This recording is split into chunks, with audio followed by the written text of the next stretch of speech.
Hello, I'm Ben Norrington. I'm the Fisheries Officer for Essex. I'm here to talk about the work we've done in the last couple of years with Rod Licence money. We'll talk about a few different topics, but mainly angling club work and projects, attending incidents, fisheries surveys and research, improvements to fisheries, enforcement topics, and other issues with permits and the future of fishing in Essex. Although it's a difficult 2020, every year we are dedicated to making a difference to angling and fisheries through a diverse range of work, including in fisheries improvements. These improvements can be habitat restoration, regulation, fish stocking, fish relocation, angling access, enforcement and fish health topics. Last year, every £1 of fishing licence money we secured, an additional £25 worth of additional funding was given. These funding streams can help a multitude of things, but habitat improvement, fish stocking and club work is paramount in Essex. Working with the public angling clubs has reaped great benefits, not only to direct funding for projects, but to do volunteer-based river management schemes, improving gravels, as seen here on the River Blackwater, or sizing up the next scrape or backwater for fry refuge. Fishing clubs have been really proactive to come to us with ideas and further projects. In Essex, Norfolk and Suffolk, £58,000 has been invested. These are ongoing projects which include fishing platforms, toilets, disabled access for lakes, water quality meters, aeration systems, and even contributing to a therapy fishery in Wicks near Harwich. These fisheries improvement funds are a good way to spend money because they're a half-funded project idea. The fishing club comes to us with an idea, we can part fund, they can do the work in kind, and we can achieve something really special at some of these still waters and rivers. The most successful in Essex has been the delivery of handheld oxygen meters for a number of clubs. This is not only makes resilience for that single club, but they can then be called upon by friends or other fishing clubs locally. This is a great benefit to form that community basis in Essex. Some of the improvement strategies are ongoing, and with COVID it's been very difficult to deliver everything.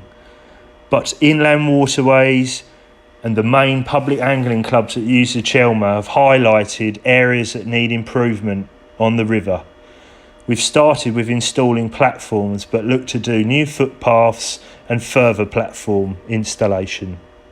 I look forward to seeing more of these spring up throughout the next couple of years, and also giving timber to disabled angling clubs and seeing platforms installed off of previous year's funding is extremely rewarding because it gives more anglers a chance to fish. With the local lockdowns and people seeking outdoor activities more, fishing has been on the rise. Fishing licences have outsold the previous year, and that gives more opportunity for clubs to develop their still waters. The access to the Fisheries Partnership Fund can help with car parks, swims, stockings and aeration systems. We are happy to work with all clubs that come to us with an application, and we can go through and see if it will benefit fishing. Aeration systems have been really important. As Lowland Britain, we suffer from algal blooms and bad water quality. So that has been a real positive to get water quality monitors and aeration systems, like you see in the video, to these angling clubs.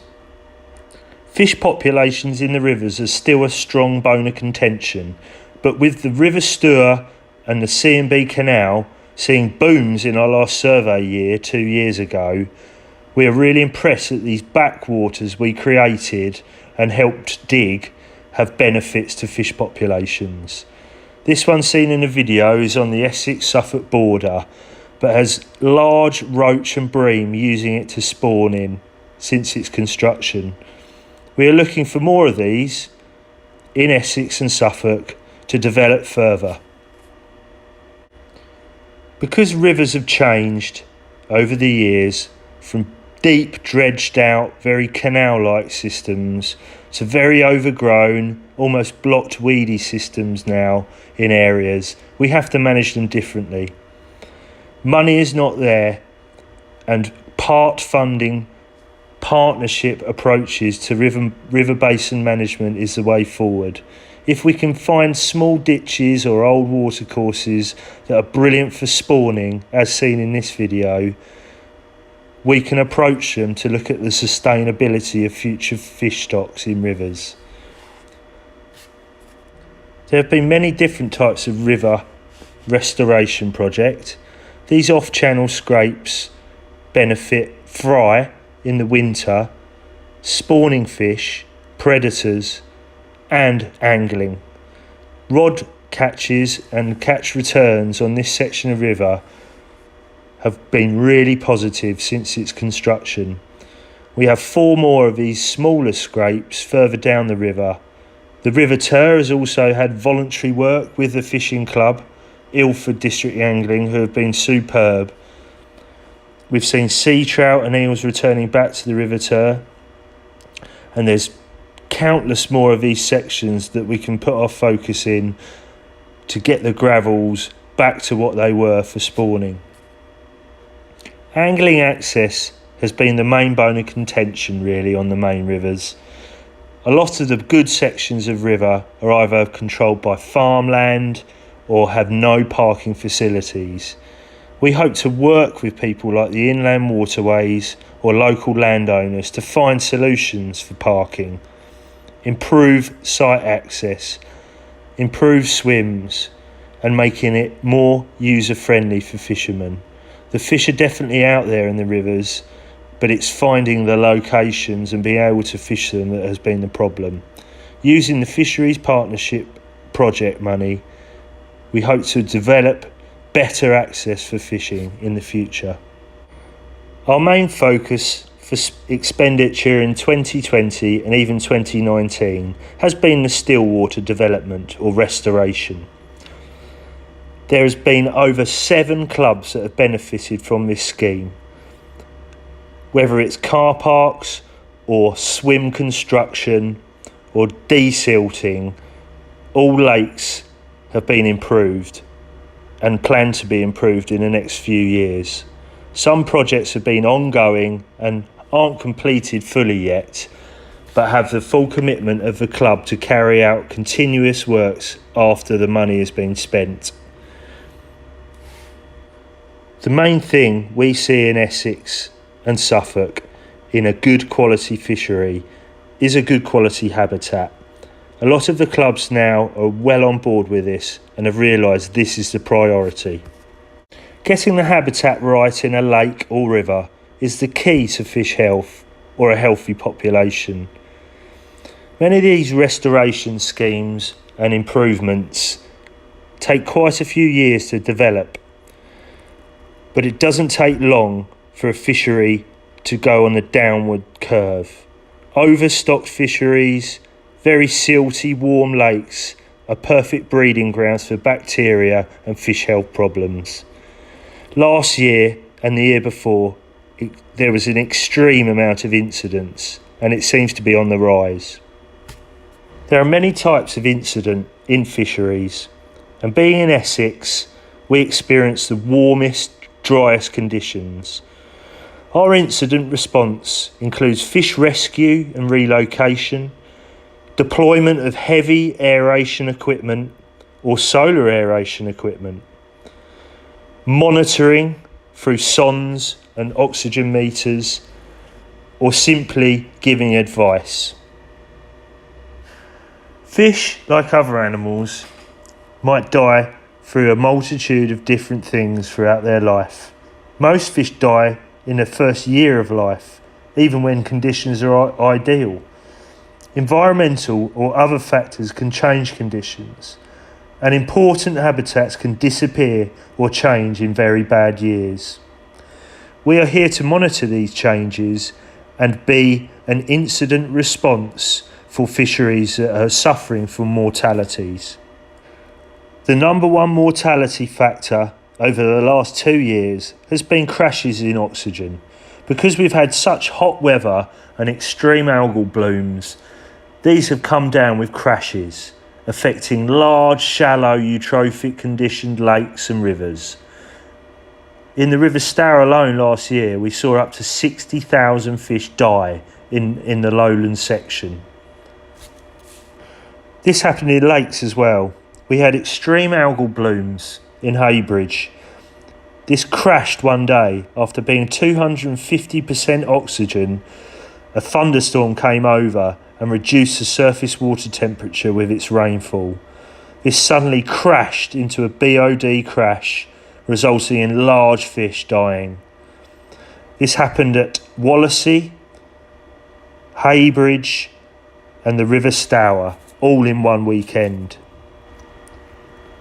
After being faced with these summer condition fish kills, the colder months can bring bacterial infections or blood-borne viruses and diseases.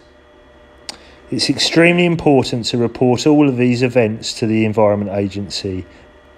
We might not be able to save all the fish, as seen in this chronic ammonia pollution coming from a runoff from a huge pile of manure, but we can identify what's killed them, and this might be extremely important if a chargeback is required.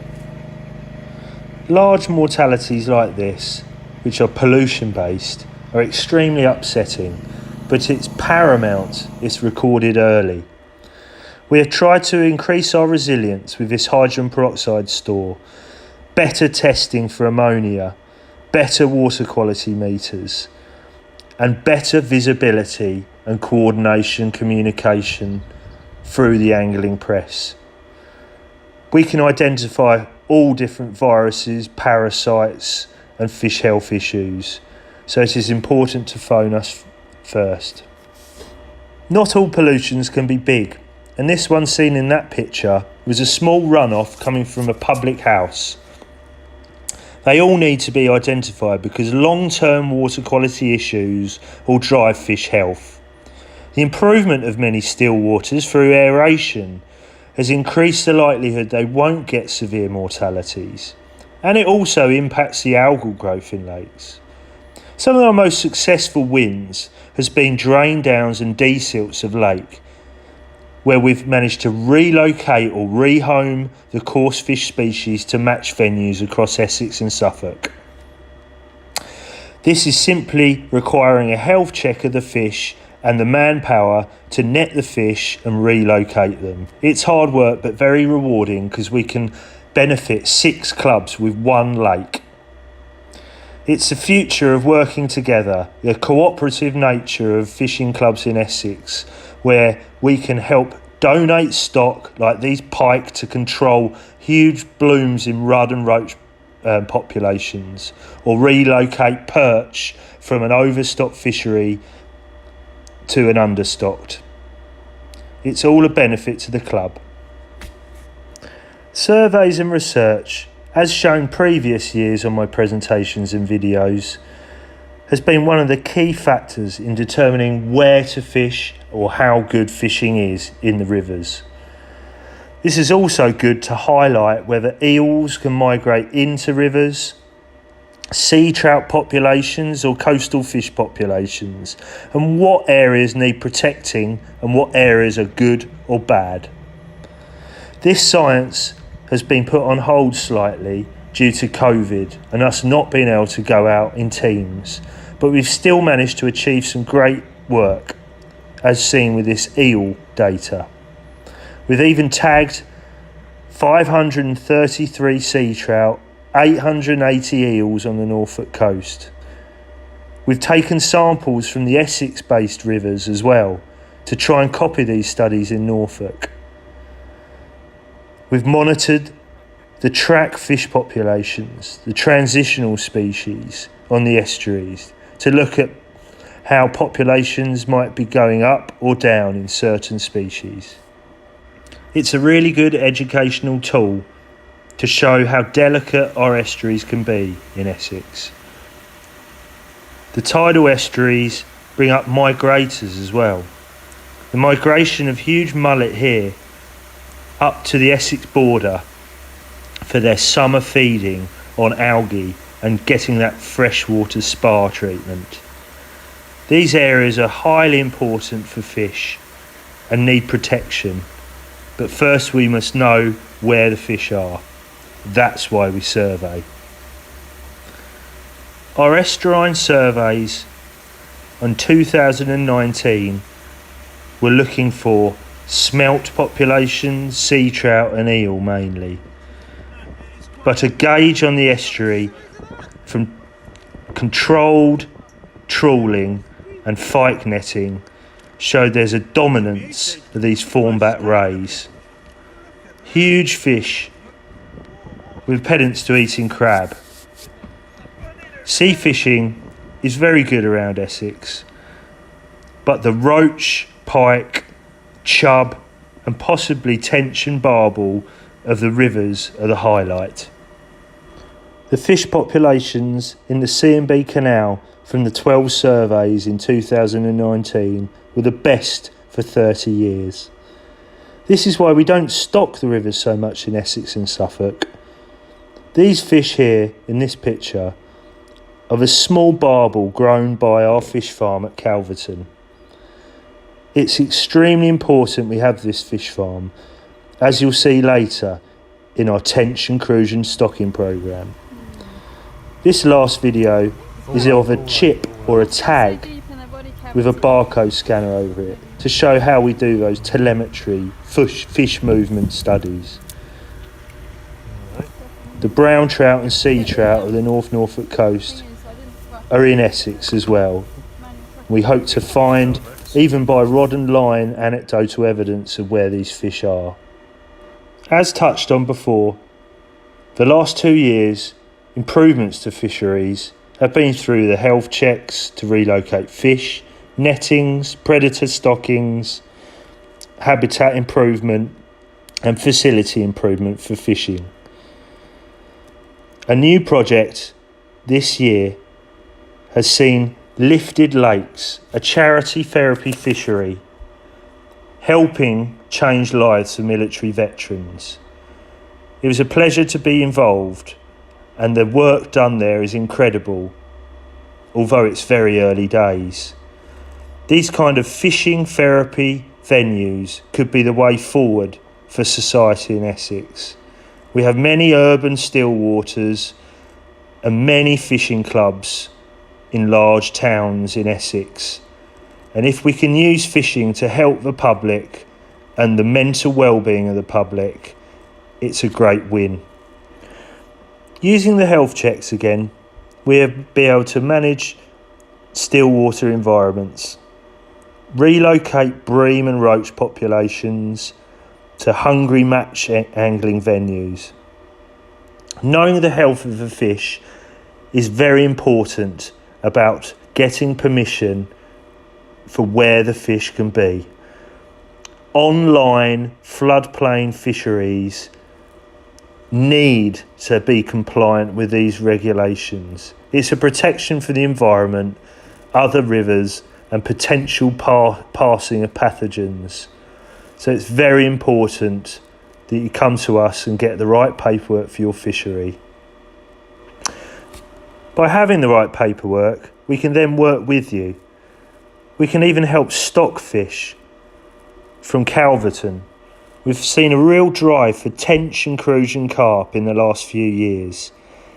And as tench are quite resilient to the hot lowland conditions of Essex, I'm more than happy to see them go into many still waters. We've stocked over 25,000 fish, whether being from the fish farm or from relocated health-checked fisheries where we have done the netting and the health check. It's extremely rewarding because these fish were ready at Christmas, So we felt like Santa bringing beautiful native fish species back to some of the still waters of Essex. The clubs of Essex and Suffolk benefited, but if more clubs are interested in crucian and tench populations in some of their still waters, even for future cropping, get in contact with us. We're more than happy to help. This is a way of paying back what you've spent on your rod licence in securing fish to the major public Essex fishing clubs.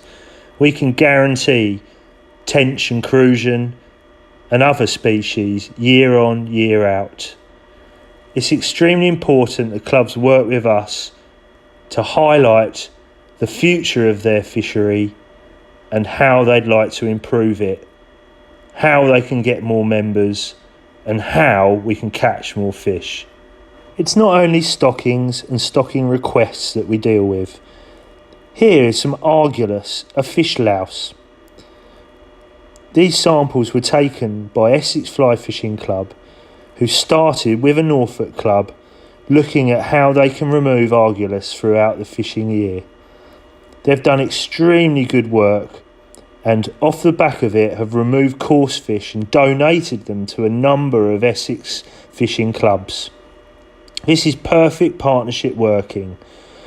The Essex Fly Fishing Club wants to reduce the level of coarse fish and perch and reduce their parasite, and the recipient fisheries getting the perch will have something to control the fry in the future. We hope to do work ongoingly with this large reservoir fly fishing club to benefit as many clubs as we can. Helping the many is the main aim for these stock relocations. Identifying the large public angling clubs, the catchment area, how many members, how many potential members is key in where we direct our fish. The fish were grown at Calverton near Nottingham and extremely big for their little age. The clubs loved them. It's not only native fish we see. We are there to help organise nettings, audit stockings and try and rehome non-native species. This is a netting done in Essex by a contractor who phoned us to say there might be some catfish they could rehome. We have links with the Catfish Conservation Group and many catfish waters in Essex. We'd much rather see these be rehomed properly under a permit than knocked on the head. This way of enforcing where things go is the right way. Pumpkin seeds, seen in that last picture, very damaging to a fishery, need to be in the right waters. Working with the fisheries managers and the fishing community, we can rehome safely large catfish and grass carp. All we need to do is know where they're going and have the right paperwork. We can help relocate them using our tanks, and then to everyone's knowledge, we are safe in knowing they're out of the floodplain and won't get into rivers or damage fish populations. Auditing nettings, seeing populations in lakes through surveys, restoring platforms, getting better access for fisheries, relocating perch to control fry in overstocked lakes, and seeing a demand for tench and crucian and native species back at venues is all really beneficial for fishing in Essex. Seeing stock numbers, auditing nettings, working with the fishery is all really beneficial for the fishery to be improved in the future and to be sustainable in an ever-changing climate. Having projects to develop water quality issues or access and therapy room development like the one at Wicks is really important to get a new generation into fishing. Relocating predators to help those overstocked fisheries, again, very important in the sustainability and the future of an angling club. Habitat improvements has been one of our priorities in this region. Looking at all the incidents we have revolving around water quality and habitat, it's paramount to get this right for the sustainability of your fishery. Even in our shallow rivers, we've started to redirect where mill ownership had closed mill gates before. We've had to work with the landowners to try and find solutions for very shallow rivers. Habitat changes and habitat management can be seen in many different forms. Low-cost solutions like baffling, sidebar enhancement through boulders can all help get shallow before overgrown rivers back up to spec. Through the Fisheries Improvement Fund, fishing bays like this, stocked fish from relocated fisheries, and large amounts of free large rudd, perch and crucians as seen in this video will all help improve these still waters. Improvements made over the last 4 or 5 years and fish numbers relocated and stocked have seen really good results. This is a video from a lake we helped redesign, and it now has a bubbling population of roach and tench all on the spawn. It's rewarding to see how a still water can be managed for the future using partnership funding. The partnership approach is not only with projects and still water and river management, it also comes to enforcement. Tom Baird has been busy on patrol, meeting and greeting a lot of the still water fisheries managers. We've also audited some of the big reservoirs and fish stockings, just to look at the quality of the fish.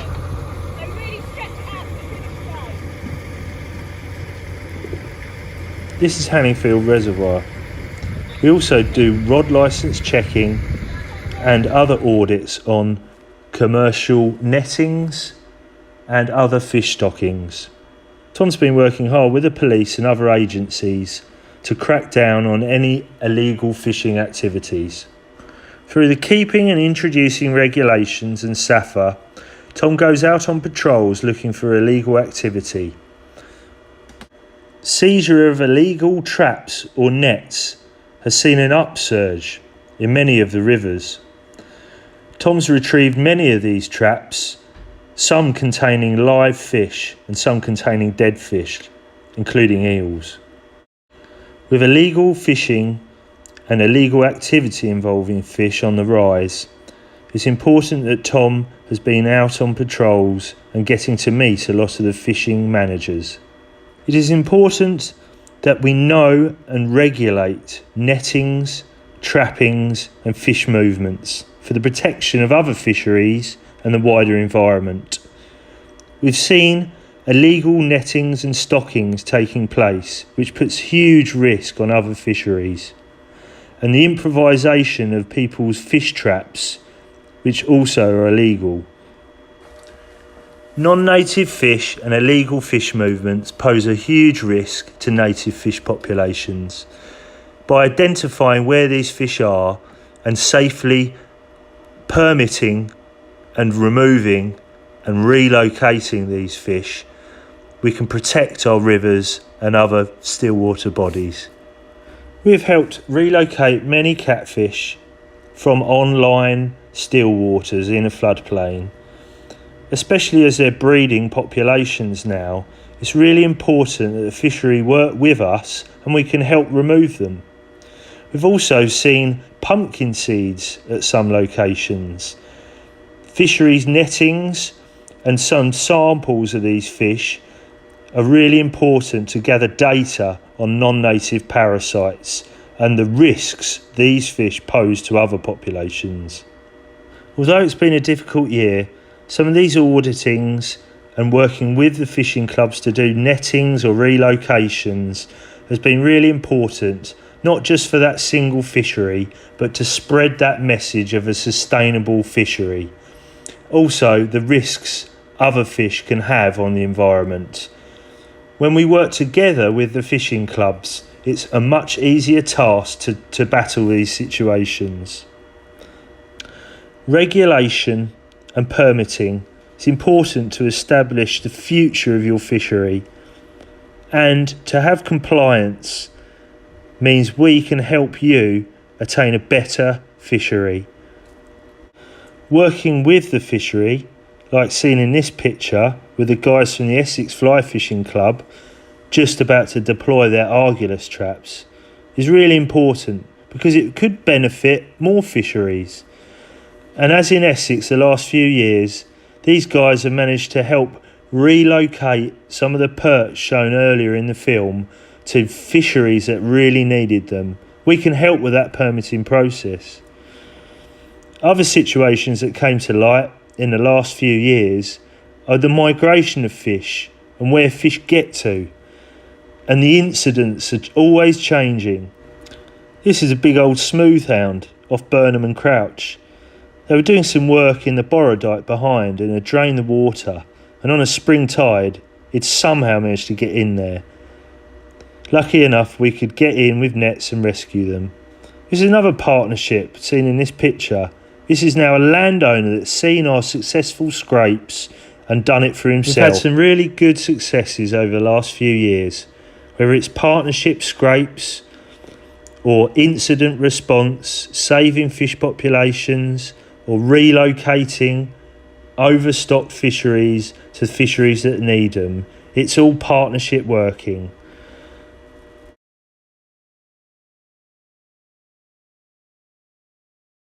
We've had a very diverse range of work throughout the last 2 years, and it stems from not just partnership working, but day job, permitting, enforcement, incident response, and working with angling clubs on a day-to-day basis.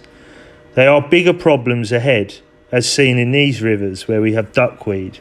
Pennywort is also a problem, blocking our waterways. But working with other people, we've managed to tackle these on some of the main rivers. This little pike here will hopefully grow up to be a massive pike like we find in surveys on the canal and on the River Stour. There are sections of river that have huge populations of good coarse fish and great opportunities for people to get into fishing to catch them. I'd like to finish by saying a big thank you to all the clubs we've worked with. It's been really good over the last 10 years to get back to some of these public angling clubs and really deliver an outcome for them. We hope to work with more in the future. Thank you. Goodbye.